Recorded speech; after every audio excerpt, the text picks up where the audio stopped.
A federal judge has rejected a request for a special master or independent monitor to oversee the Justice Department's release of the Epstein files. Congressman Thomas Massey and Ro Khanna filed the request.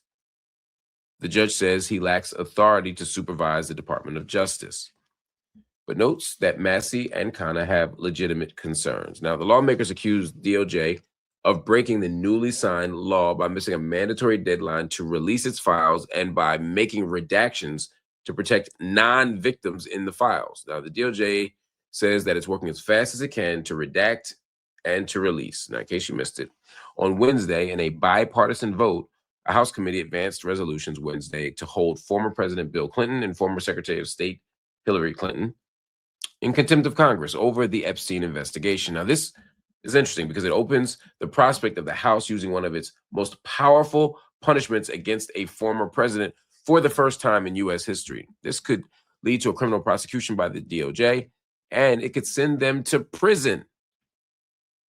Makes you wonder what's in there that they'd be willing to risk that. Either they think it's a pump fake and don't believe they're going to prison, or they're willing to take the risk because the stakes are so high about what they would have to acknowledge or address or confront.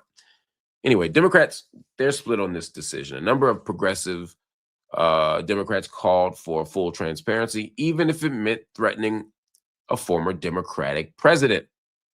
The Clintons say the subpoenas are invalid because they don't serve any legislative purpose. Now, this is because there were pictures from the files made public that included Bill Clinton, Donald Trump, and other powerful men. They also were in them. And damning witness testimony mentioned Trump by name, but there's no subpoena for him.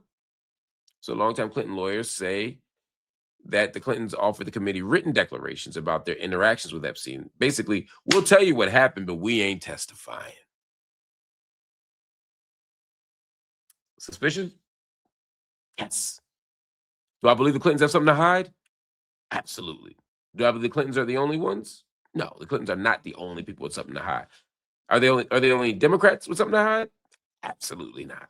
I think it cuts across Democrat, Republican. I think at this level, what we talking about, this is about power, not partisanship. They all doing wild, crazy, nasty shit. It's just a bunch of rich and famous, powerful white people, for the most part, in like OJ or some shit.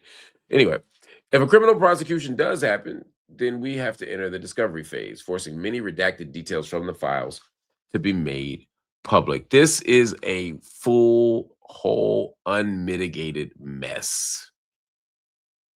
We just got to be honest about that.